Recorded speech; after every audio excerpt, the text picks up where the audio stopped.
now let's get into it. And okay, I'm after recording. Greetings everybody. This is Lucy Pepper. This is the Art Lexcia podcast, episode 130. And greetings everybody. Remember, guys, I'm working with Mustafa Junado on Junado Talks Football. So please look out for that podcast. Also like and subscribe, especially to this channel, especially if you're new. I appreciate that. Mustafa's channel is on YouTube as well, so Lerato Talks Football, so look out for that. Also, there's African Genius, the collaboration I did with Uncle Hassan. That channel is also available on the Art Lexcia channel, so look forward to that too. It's nice and warm here in the studio today.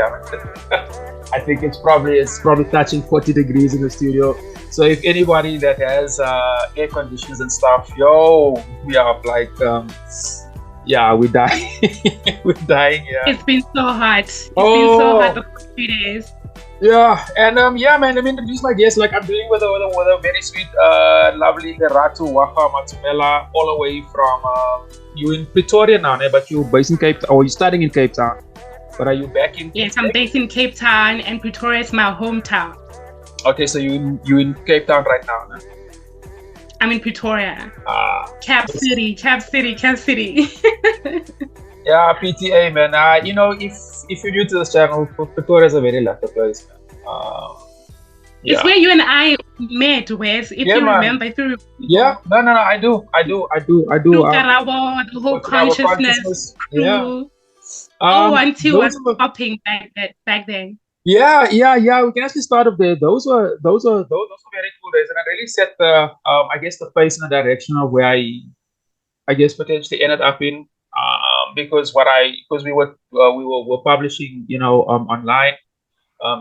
That's a form of digital publishing. That really got me stuck into the tech industry, where I'm trying to get my feet in now for the arts. But we'll get to me. Lerato, you are a very talented sister. Like I follow your your YouTube channel. I follow your poetry. So you're a writer, you're an academic, and a bit of an activist as well. So, just give us a one-liner or a few lines on who is Lerato, and we'll just wing it from there. Okay, Lerato is a multidisciplinary writer and thinker, and overall creative. Because I don't have only one mode or form of art that I express myself through. I actually, from season to season, one season I'm into, writing songs. The next season I could be into writing poetry. So I don't like limiting myself. I just allow the creativity to flow. But if someone has to put me in a corner and say, listen, you can't be, a master of all trades. What are you? Then I would probably go for a multidisciplinary writer. I know that you were hosting a podcast with, was it Exclusive Books? Yes. But like 2 years ago, a year ago, something like that? It was 2 years ago, 2021 and 2022. Yeah. Do you still do that? I don't know what happened with that. The podcast kind of fizzled out, and they didn't renew for another series last year. So I don't know what happened with that. No. It is what it is. It is what it is. Yeah. That one was also. It was a bit. You could see it wasn't your. It wasn't your project. It looked very formulated. You could see you had a script, so to speak, that you had to speak of. That's okay, but I always feel that if people want that type of content, there's the mainstream media for that.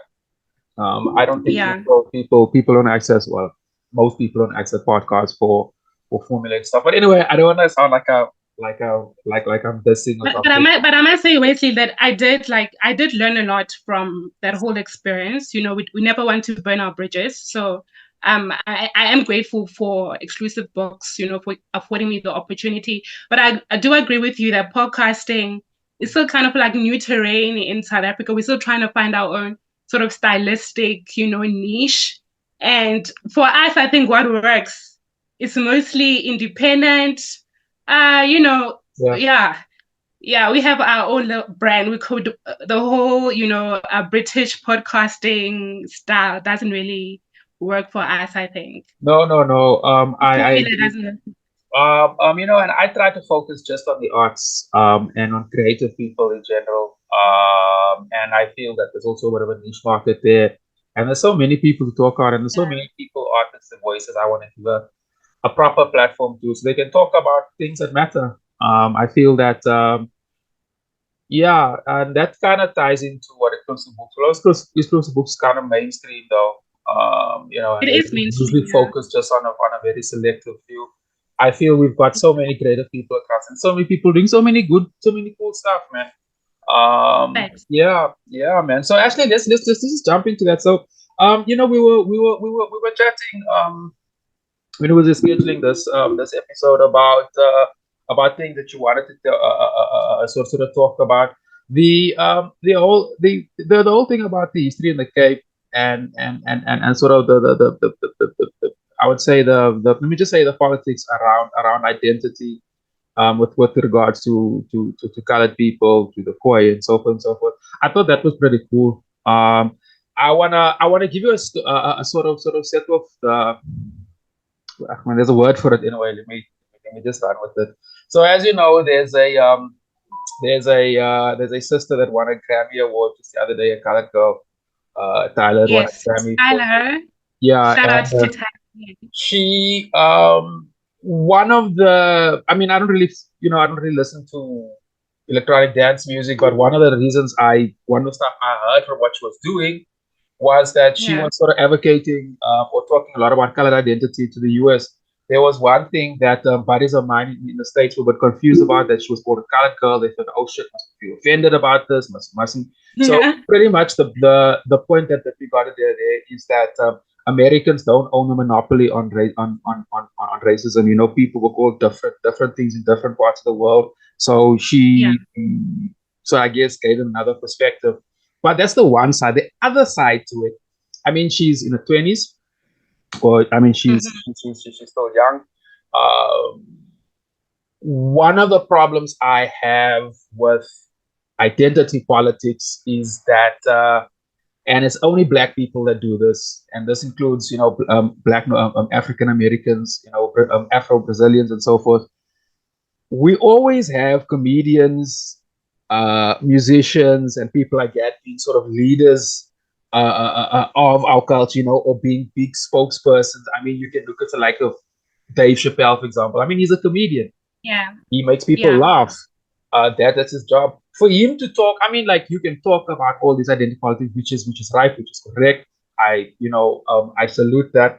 But I don't always think it's a good idea to have somebody whose job is a singer, or a comedian, or an actor, or a sports What? Like, person. So yeah, do you have an opinion on that? I mean, I don't think she has gone out to say she wants to be the ambassador for, for race politics, and it just so happens that she used her platform, and if I'm correct, she was being interviewed about, who she is, where she's from. I mean, now she's a rising star. She's up and coming. Not many know of her, and she so happens to come from, a country in a continent that's so kind of marginalized. And who would have thought an R&B singer from South Africa? Ooh, ha, ha, ha. Tell us about yourself. Um, you are a Black African. And then she just had to correct them and say, well, for me, I'm a colored. And so first and foremost, I actually salute her for using her platform, her agency as a performer to bring her own take to global issues and narratives. And everyone has that capital and agency to introduce themselves to the world, say who you are. And we come from different parts of the world, and we each have unique perspectives, and we can all add to public discourse and global discourse. So she has always, this 22-year-old girl, she's always been calling herself a colored. Why now must she go to a frame of reference and try to find the most American appropriate term, especially when you are in the moment, you're just going to be who you are. And she was like, no, man, I'm colored. I don't know if she knows of American politics in terms of the term colored and their relationship with that specific word. I think she was speaking out of just innocence, and just a very personal, objective stance. She wasn't trying to be a teacher, you know, she was just being herself. And in South Africa, of course, she is regarded as colored and she seems to be proudly colored. I just found it a bit hilarious how the Americans, as usual, they're quite dramatic about everything. Yeah, yeah, And how they sort of blew that, you know, they really blew that up. And I mean, now it was a whole headline and whole stories were written on the fact that this girl says she's colored. But I found it just to be nice that it opened up the narrative, you know, for us to start talking, especially between, I would think, between blacks in the diaspora, a black South African, a black African American. We are black, but we're finding out that as much as we have, you know, common issues of being marginalized as black bodies in the world, but we also have different perspectives and also politics of naming as well. You know, there's certain words that are for us is it is what it is. For them, it's like, oh, but you're hurting me. You are, you know, you are hurting me. You are victimizing me. For us, it's like, listen, for us, we have our own politics, you know, we also have got our own narrative to this. And I like what you said earlier, there's no master of narratives and words. And America is not, I mean, as much as they're very influential in terms of, you know, culture and stuff, but I mean, they're not the master of yeah, knowledge and identity. So yeah. yeah, thanks to all these artists that have, you know, found popularity beyond our country, they are starting to sort of put spotlight on the complexities that we have as South Africans. Yeah, yeah, and we have plenty. And we have We plenty, do. We plenty, have a plenty. lot, yeah. Yeah, yeah, and the whole identity politics. How wait, do you call yourself a colored? I'm sorry for jumping. Do you Good, call yourself a colored? good question. Right now, like I'm sitting Ish, right ish. now, no, I don't.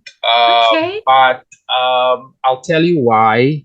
It's a bit of a complex relationship with a word or the Yeah. culture. As you know, I'm an artist. My core is visual art. In all the 100% of all the institutions I went to. So this is stretching from 96, 94, I don't know, like the late 90s when I was in art school, till when I was at Artist Proof. I was always the only colored fella in the, in the group. And I mean, I started in art school when I was like really in my teens. So my identity already got that I'm a minority. I was always a minority, always. And if there's something about about being a minority is that like you always disenfranchised with everything. So you always have to attach yourself, associate yourself with with everybody else. And as a kid, as a teenager, and my early 20s, I was a bit naive. I dissociated myself with anything, and I soon found out. So back then, I still saw myself as God, but everybody else called me, and I was. But I found that like calling myself that, disenfranchises me, and I don't think there's a lot of power in that. So yeah, in the early 2000s, that's when my especially with Dead Prayers, that album was so important to me. When the Let's Be Free album got launched, like a lot of things in my life sort of was leaning towards Pan Africanism, and that sort of just like burst me through into the door, and that's sort of reading everybody else, lots of, and then also with the spoken word and stuff like that. Then I felt now I'll wear the cloak of being an African, like with a K, and not South African, just the word African. Then with Rabo and consciousness Absolutely. and everything, I felt a sense of community and a sense of belonging, and I felt I felt part of a group, and that was cool. Up until it wasn't so cool.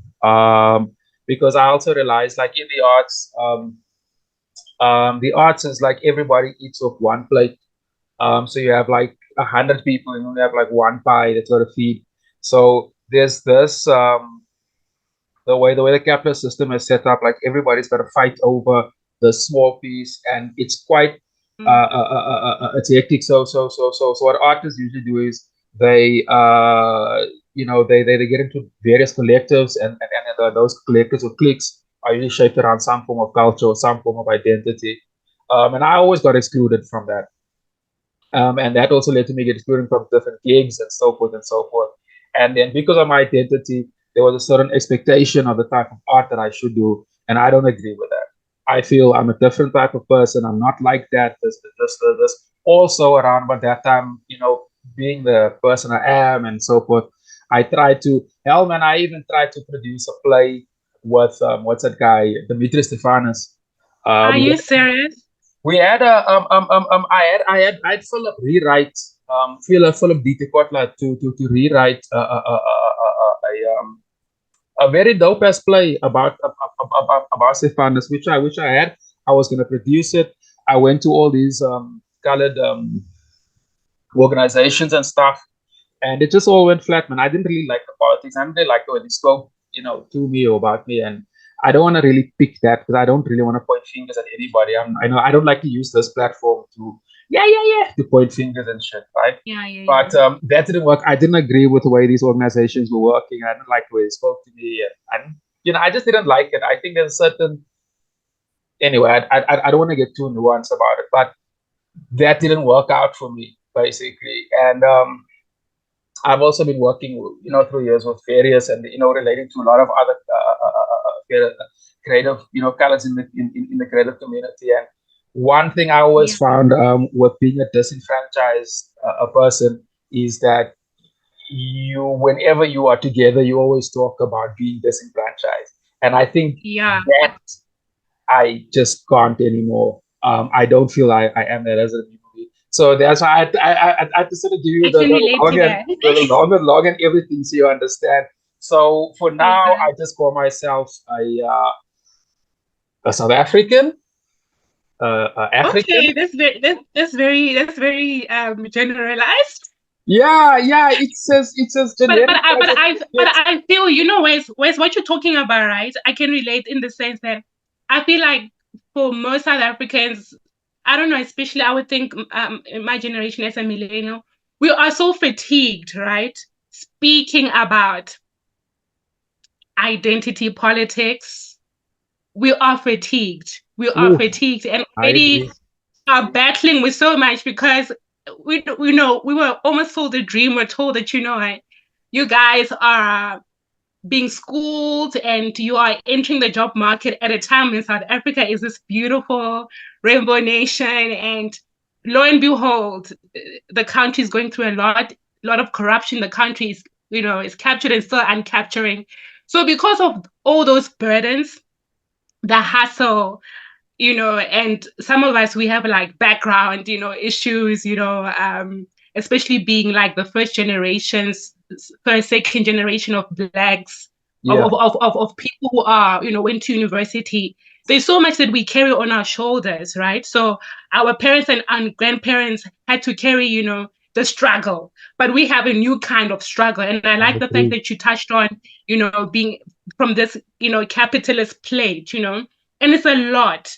It takes a lot of toll on our psyche. And I mean, we are young, we're fresh, we must be happy. We can't live a life where there's so much gloom. But the reason why I sort of feel like we also don't have a choice to speak about these identity politics as much as they are so draining is because if we don't start sort of like trying to figure out what is wrong with us, who are we as South Africans? Where are we going? Especially you and I, who are cultural makers.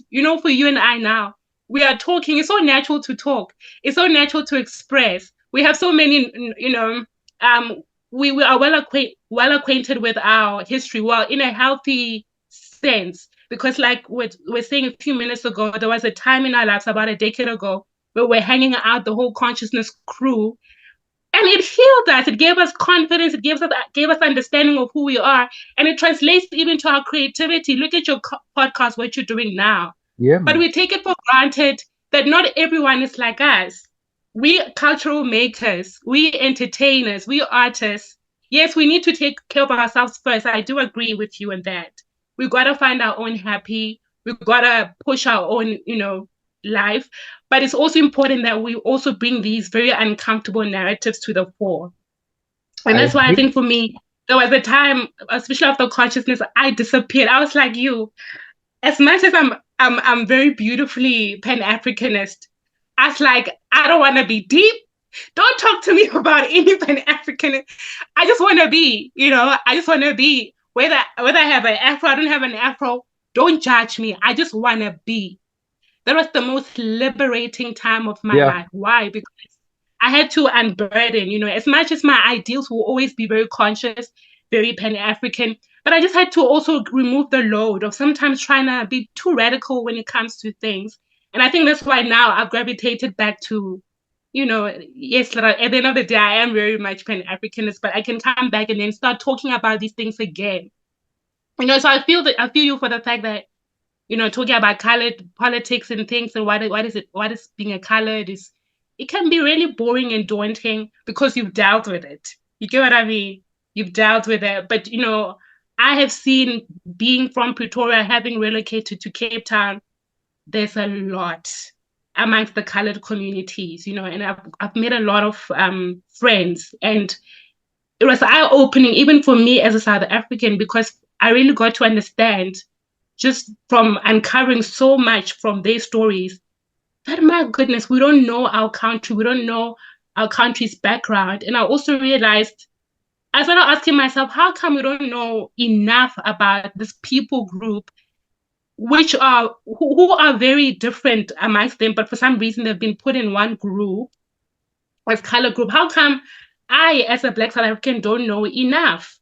It may seem selfish and vain, but I don't like that.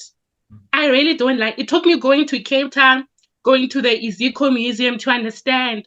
My goodness, we also have a history of slavery. Being a very ignorant Black South African, I used to assume that all so-called colors, have the same ancestry. And especially being in Cape Town, having so many friends from that people group, finding out that no, Lerato, for me, I'm from Khoi descent, which, by the way, believe it or not, I also have a link to the Khoi ancestry. I'm from Khoi descent. Someone will be like, no, my ancestry links to Bangladesh and Madagascar. Someone will be like, no, from Malay, but I have a great grandfather who was Dutch from the Netherlands. Yeah, man. And for me, it was eye opening. And to be honest with you, I was a bit angry because I asked myself, what is it about our narrative South African that we've chosen to sort of silence the narrative of the colored people group? We don't want to publish or talk about it. And on top of that, unfortunately, and I don't know who's to blame for this, unfortunately, there are so many stereotypes, ignorant stereotypes, derogatory stereotypes about colored people, as if colored people is one monolith of, Yeah. as if, they are puppets or something.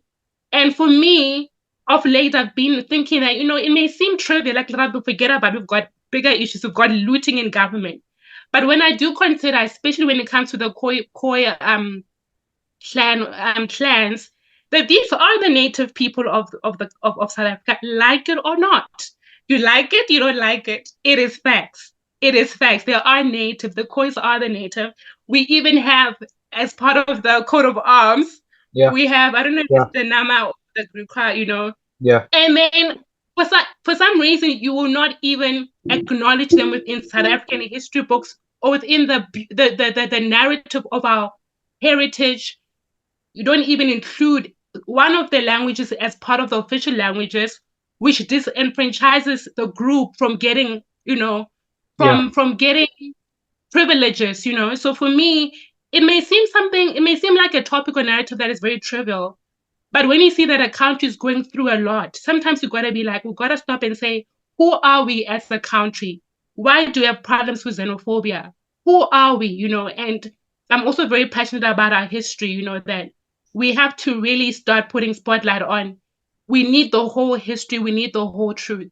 I agree with you To there. know ourselves is to be able to heal ourselves and is to be able also to progress. Our psyche progresses, and that also filters out in how we live together and build together.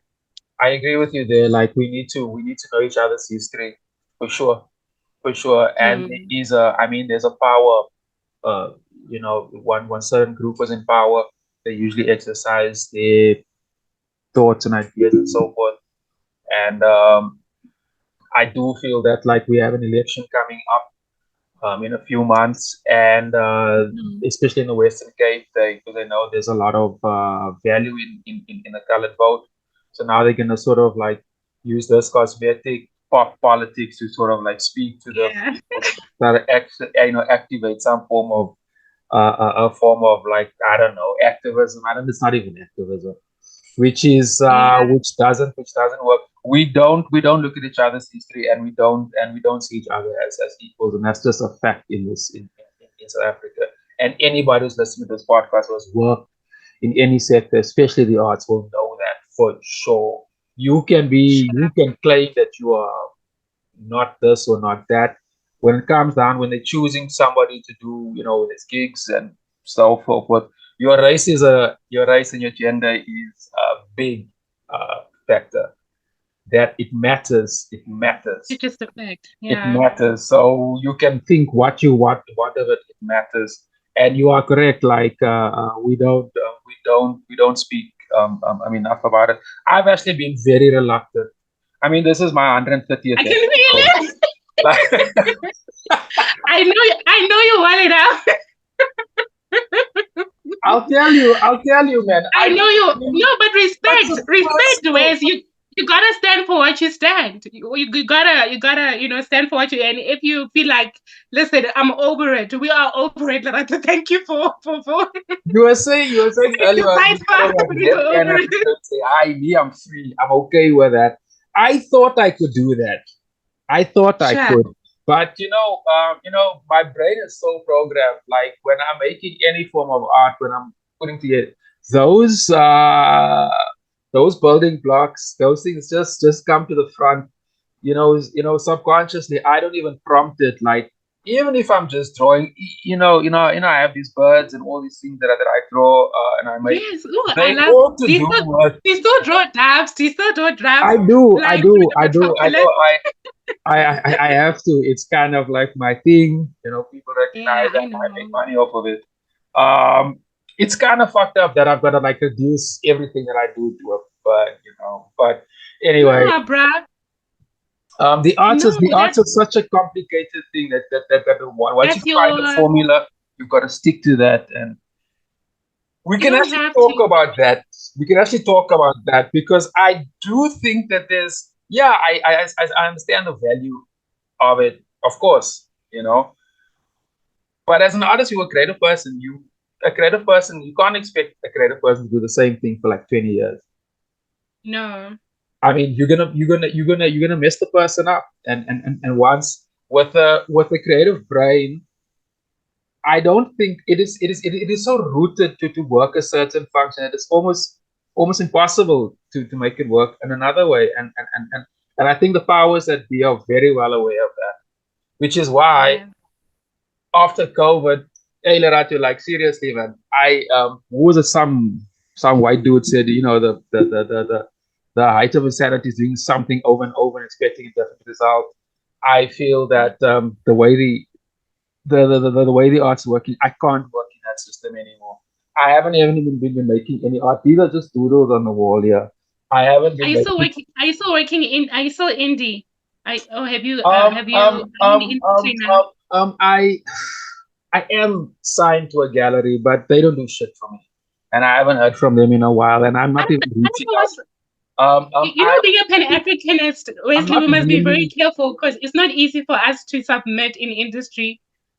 It is so hard because we have too much to say. I don't know how much I've had to bite my tongue,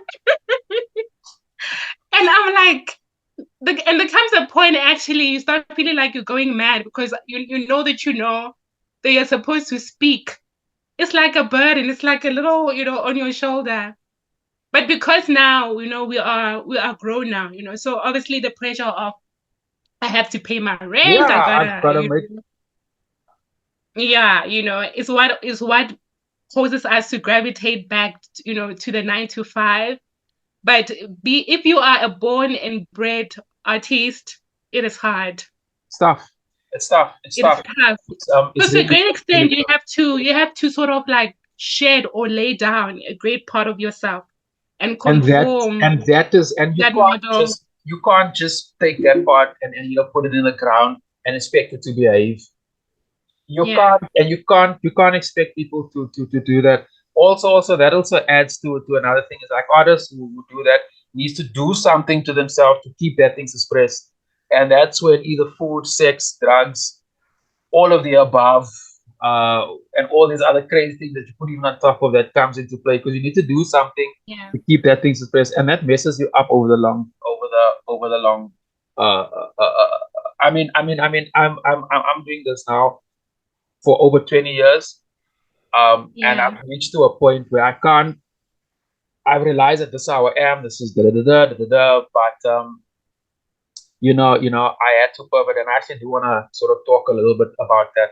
But before we get there, Lerato, this session here is actually running out of time here. So let me just restart the absolutely. session. I'll send you another link, Okay. and we can sort of wrap up after that. You cool? All right, cool, cool. Okay, so I'm Yeah. gonna close this. I'm gonna send you the link in the next 30 seconds. All right, cool, bro. So, but I'll just announce something real quick. Hi, everybody, and we are back. Lerato, just before we had a break there, the thing about artists having to sort of suppress anyway, their core identity to make a living. I think that system is evil. I think it's destroying families, to be honest. It's destroying families, and I think it's actually causing problems in the world. And I find that thing about yeah, we could have that conversation like 10 years ago. Let me just make this point, and I'll bring you in, right? We could have had this. We could have 10, 15 years ago. There's nothing you could do about it. But we have this technological boom. We have all these tech tools that are available. That is making the one narrative is going to take over the world. But I'm in my 40s now. I've been hearing it has been taking over the world literally my whole life. That's all I've actually been hearing my whole life. Somebody or something to take over the world. And the only thing that took over the world is capitalism. And I think that these tools, I'm talking about AI tools, 5G, 6G, and so forth, is allowing artists a bit more freedom, a bit more breathing room to work. Sort of, you don't have to work through an art gallery, through a record company, through a publisher anymore. You can work completely, as you said, independent, and you can make a living off of it. So I think that's sort of where I'm pivoting to be fair. But yeah, I just wanted to make that point. You wanted to say something? I totally agree that the capitalist system is the root of all evils, corruption, the decay of the human soul. And I'm sorry for being too poetic and being, but it's facts. And you don't know until you enter the workspace. That's when I remember when I entered journalism. I was according to me, I was the solution to the world. I had come to save the world with my pen and my red tracks, and I'm gonna uncover, and I'm gonna break stories.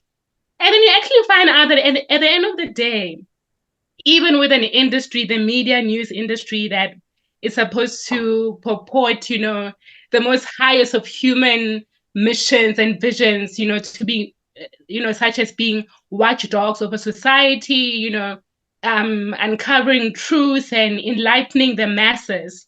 But you find out that at the end of the day, that is pie in the sky, Yeah. is having your hair in the clouds. Yes, those elements are there, but at the end of the day, it's about making sure this paper stays afloat, beats its competitors, and makes profit. And doesn't matter who's the most talented of the lot. It's a dog, is savage. Today, even if you're the talented of the lot, if you become too much of a problem, or if you don't comply to some things, and sometimes it can be something as simple as you didn't agree to go with your boss for a date um, to the Chisanyama that Saturday. I promise you, before long, conveniently, you'll be retrenched. You know what I mean? It is the workspace is savage. Yes, talent does count. I won't lie. I will never say look down on your talent. But talent, hard work doesn't necessarily mean or equal success or longevity in the workspace. No, it doesn't. It's a space where money, where it's about chasing money and buying favors.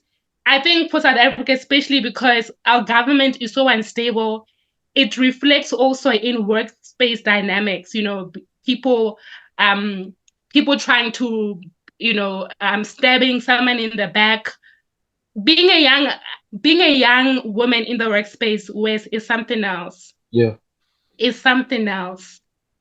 We get Do you hit wanna do on, you we wanna do you get, wanna talk a little bit about that? About some of your hold on, sorry. You still there? Hello. Hey, we have a delay in broadcast there, people. Just bear with us.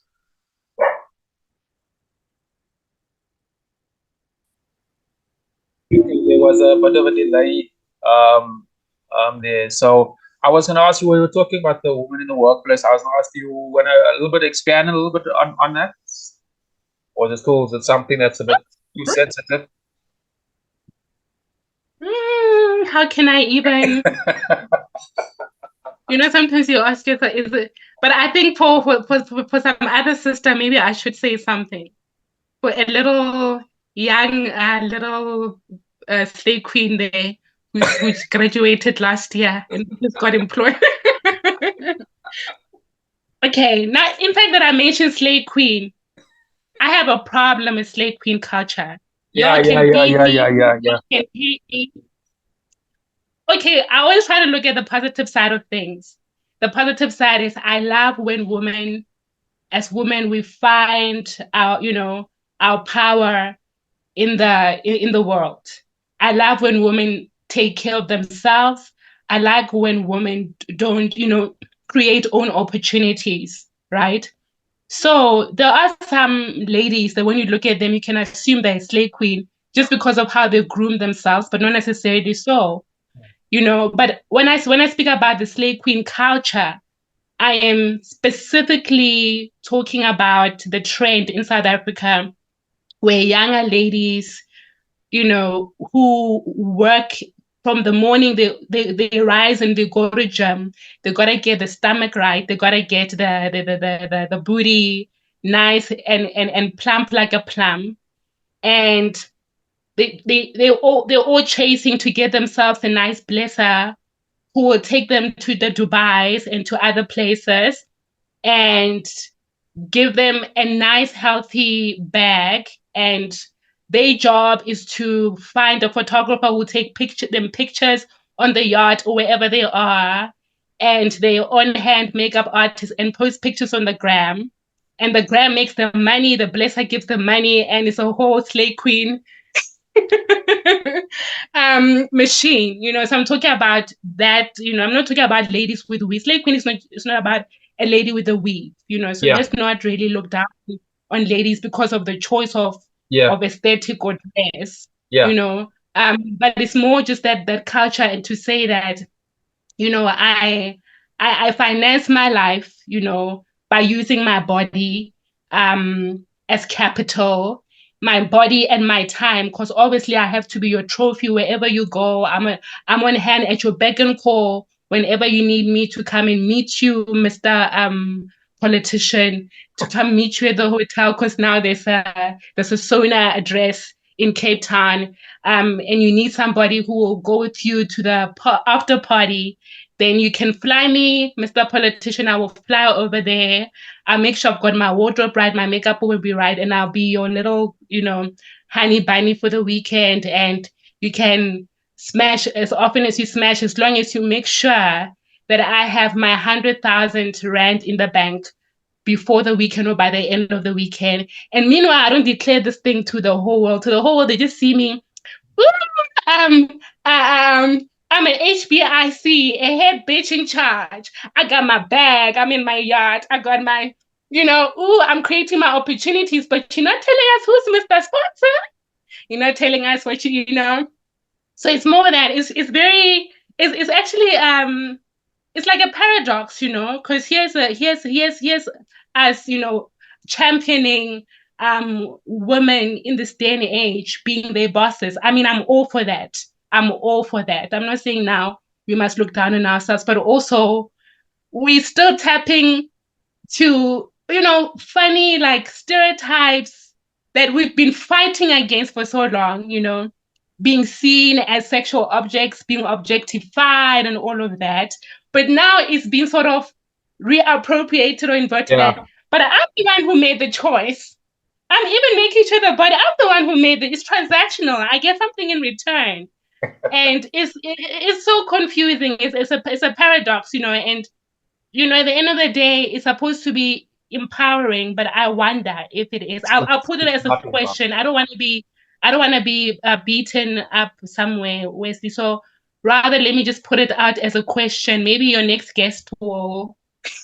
That is it really that empowering? So now I feel that it's sort of it's an injustice to the rest of I agree. us females who are not for we are so happy, we're not bleaching our skin. We're happy to be nice and chocolate, and we're not looking to, for any blesser or, to be on the database of ladies at the gentleman club books. We're not looking to be part of that. But then when you're in the workspace, men have come to believe they can buy love, they can buy, companionship, they can buy us, because this culture has become so rampant, such that when you're like, no, I don't want to. And now they're confused and they're even angry and they're even, slighted. Then who are you? What's for? You're not even the hottest girl out here, and you're busy here, turning me down. Do you know that a nice little yellow bone, I went somewhere the night. Who are And the next thing now, there's tension. Why? Because you sort of tried in your best respectful way to show this Mr. Man, whoever he is, up in the hierarchy in the workspace, that I'm not one of those.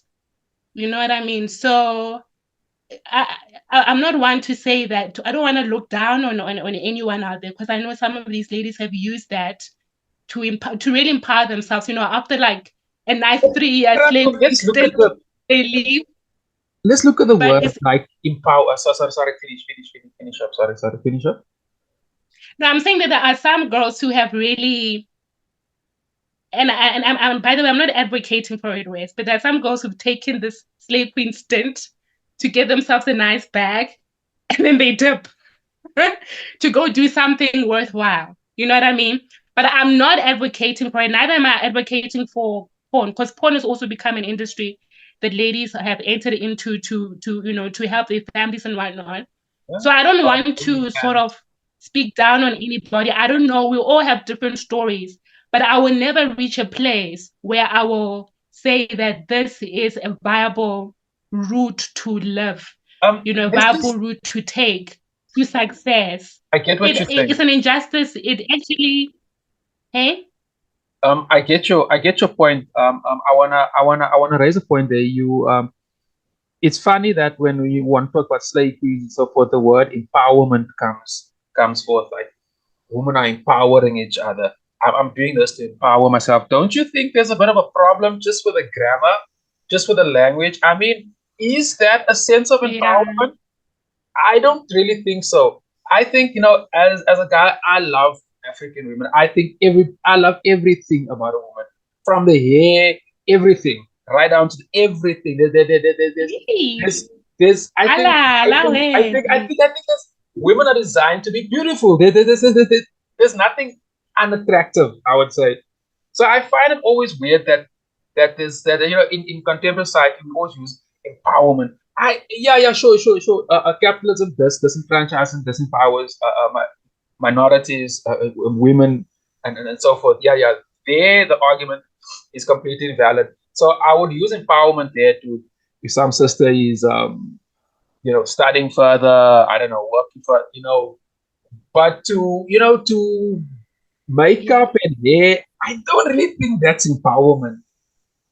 Um, I wanna add another thing here into yeah, pop culture. If you look at And I've I touched on this thing some time ago. If and I want to get a just this is a very quick example. If I look at women, female MCs, I want to use like Queen Latifah, for example. Like I'm a big Queen Latifah, always have been. If you look in the early '90s, she was. I mean, she's like lesbian or something, and she was always about butch and stuff, and like she never really flaunted her sexuality, but there was something sensual about her.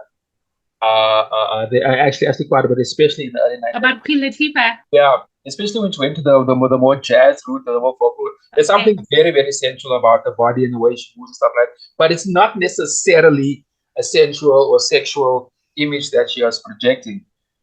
You flip, if you look at an artist like Sexy Red or many of these African sisters, they and Slay Queens Sexy Red. is the same thing. It's the same thing, and I don't necessarily think that's women empowerment. What's your take on that? Well, about I love Queen Latifah. I just found out what gets wears under the collar. I think I know your type. But you know what, the fact is, let's be honest, beauty standards evolve and change from season to season, from decade to decade. And I don't know when we got to the BBL beauty trend, the yellow bone beauty trend. And I think also American culture, because is it American culture? I don't know, but I don't know which point in our evolution the weave became the marker of success and good grooming for a woman, right? The weave. And an afro, or it's like, I know when I go to town in Pretoria, especially when I walk along Church Street, it's now called, I think it's called Lillian Goy. My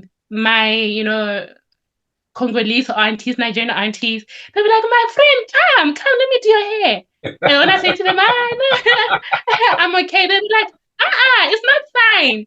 It's not fine. So for them, it's like, I didn't finish the grooming process. When you get ready to go out of the house as a lady, you make sure you have your you bath, you got your moisturizer, deodorant. It's almost like if I leave my hair here, I never got to finish my hair. Something is wrong. I'm not perfect to go out into the world. So that's the beauty standard now. A weave is the highest standard of perfect grooming, and also two other beauty standards that have sort of really taken over, which also, brought the bleaching now problems of, bleaching, is the yellow bone. That's a South African term. Yes, the Yeah. yellow bone beauty trend. This is the highest ideal of beauty where we are now. I don't think it was like that in the 90s. In the 90s, there were many chocolate queens, the Lauren Hills. But now where we are, yellow bone is the epitome or the standard of beauty. I'm not saying it's my standard. I'm just talking about mainstream, like the narrative, the discourse out there. And of course, BBL. BBL also means a snatch waist, you know what I mean? Because you can't be BBLing there and also BBLing in the waist. So it's like the waist must be snatched. And then you know what I mean? That's bad, but it's not the size 8 of the 90, because the 90 was like a size 8 or Coca-Cola bottle. No, now it must be very extreme. The waist must be extra Yeah. snatched, Yeah. and the bar must be, so now it's like pair, like a real. And these seem like, because you're a man, so for you it's like Lerato, but there are ladies who cry. I'm kidding you not, Wesley. There are girls who cry, who are obsessing. What can I do? I've dreamt, but I'm not getting there. Or I would like to lose weight, but I eat too much. Some ladies are even looking for a man to be with, just who will fund them for that surgery. It's deep. Not for all women. I'm not saying not for all women, but there is a good cluster of women now because of the pressure. You know, the thing with us ladies is all of us want to be seen as beautiful fine, my definition of beauty may be different from the next lady. But most ladies, obviously, we can't, speak always generalize. But I would imagine most ladies want to be seen as attractive.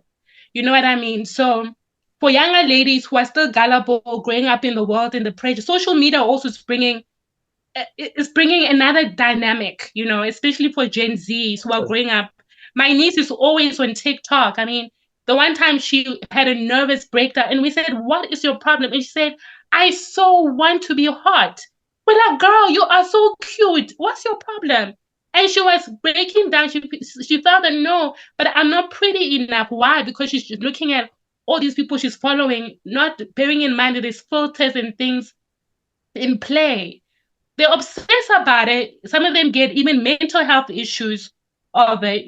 So the beauty standards we have now, together with social media, and we live our lives mostly virtually, looking at other people, comparing our lives to them. And it's also just bringing a very superficial way of looking at things and looking at ourselves. And I'm talking here very biased because I'm talking mostly about ladies, and the prejudice that we have in the world currently, and due to beauty standards, the social media publishes and publishes and publishes and publishes. Then all the artists that we love, the Nicki Minaj's, and she'll be there, and she'll be in the music videos, and she'll be like, and I was like, it's not always, you know what I'm saying? And also because we follow people that we really like. We like to think that we know them. We don't, of course, but Yeah, maybe because of the music and that, and however way they look or whatever they are um promoting in their lyrics or bars. And Nicki Minaj, for example, she promotes the Barbie. She's a Barbie. She's a Barbie. You know, then they twerk on us to remind us that, hey, mine, I've got something back there. Hope you have your own, but mine, I've got the booty, and I'm a 10. That's a new term out there. I'm a 10. She's a 4. I'm a 10. you know. yeah, Ice women Spice likes support likes women, likes right? like Our saying it a women. lot that she's a 10. She's a baddie, I'm a baddie, I'm a 10. And then at the end of the day, a young girl would look at herself and be like, what am I? Am I a 2, a 3, a 5, a 10? And she is now going through the checklist based on what society doesn't publish this explicitly, by the way. It's very subliminal. It's in the pictures, the images, the Instagram models, in the music especially. So but I do agree with you that ultimately all this is not empowering, not at all. I think it's good. It's quite the opposite. And like you say, the mental health Mm. and the expectations that these kids have, I think it's just I think it's evil to be quite honest. And it goes back to capitalism ways, because at the end of the day, who are behind these? Who are the record label execs? Most of the time, not always, is white men. Yes, they may have their token Jay-Z to front as the next, the other boss, but some of the I times, find it so weird that like women rights has come such a long way since let's take the 1980s, which is 40 years ago. But it's going back further back. I think quicker like it. I've actually spoken about this topic quite a few, especially with the African Genius podcast. If any of the listeners can check out, there's a few episodes. I think we did about 2 on this, on the beauty standards of African women. Where us as where my co-host, is also a guy who just trying to talk to women and see what their perspective are, and the politics of hair. Like what you said was so poignant. Like you walking down Church Street and there's people saying, "Hey, hey, hey, let me you're come, not let me do fast. your hair." Yeah. Like yes, sis, man. That is so deep. That is so deep. Like I wanna sort of wrap up, yeah, but I wanna ask you, or get your opinion. Like, Lerato, we're both creative people, and we both identified that as artists, our sort of position in society, and we've all made a decision to follow this route as opposed to the other. Um, as a writer, as a journalist, as a creative person, I guess I'm not asking for your solution. I mean with naive. Nobody has a solution. But what's your sort of I mean, like with your tools, with your creative tools, are you trying to speak to this to example like you talk about the thing about slave queens. Um, I feel women's voices, and this is my last point, and you can call me out to this, but I have noticed women's voices are becoming shit, man, what's that? I don't want to get too there's this whole stereotype of a black woman being loud and being loud and being all of this like I find there's a sort of like categorizing women mostly in that group where they're all loud and boisterous and whatever they're talking about is, but you sort of get what I'm saying. I'm trying not to use certain Yeah, I adjectives do. I do get what you're saying. because I don't want somebody to come and bite my ass in a few months time, because they will do that to me. I am a dude. Unfortunately, Yeah, like you say, women are being disenfranchised in that way. Men's voices are being silenced, especially black men. They will take away your platform, they'll take away your money, they'll take away your contacts, just like that, yeah, because somebody decided that you said something some time ago. Like as yeah. men, we need to be really careful about that, and especially if you're a Mm. minority like myself. So, where's your or rather, how are you sort of using your creative voice in that and what you're writing out? Because I think you are a great writer, so and I think you're a very good poet as Oh, well. thank you. So yeah, man, and I'm saying that because I really feel that like me, I love poetry. I think it's like if you got a headache, you take a tablet to take the headache away. I think poetry I'm a has got poet, a but I hate poetry. yeah. I'm building this whole thing up, and I'm building this thing up. But yeah, give me your views on that. I think now I'm gonna become very personal. For me, to be honest with you, I've just been trying to figure out who's Lerato in the world. That's what I want to be frank with you. That's really what I've been going through.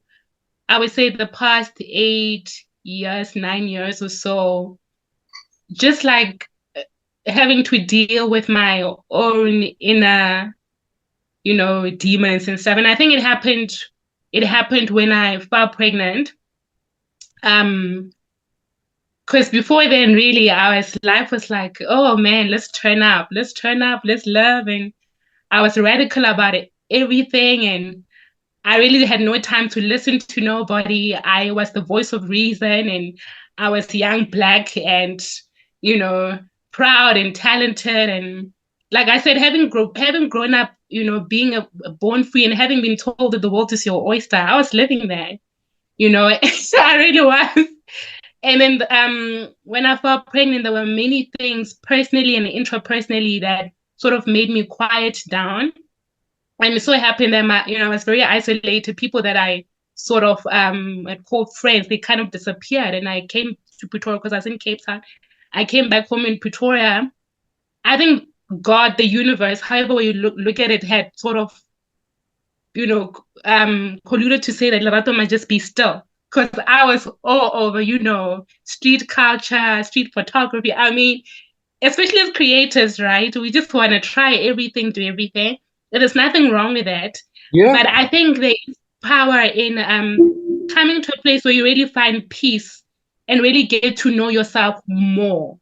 And I had a lot of identity issues and things that I really had to deal with. And that's what even brought me to um, being reconciled with my paternal side and getting more closer with them because I was basically raised by my maternal side. And I always say that it's only now that I'm sort of emerging out of that. I don't know what to call it, but it's like I went to my through a pilgrimage of sorts. It was mostly internally, and I lived a very reclusive life. And poetry, my creativity is what kept the joy, kept Lerato, reminding me who I am, writing my little songs and discovering my creativity. It's like I went back to when I found out that I was creative back. Most of us, it happens in secondary school, right? And then when we get to undergrad university, we go all wild.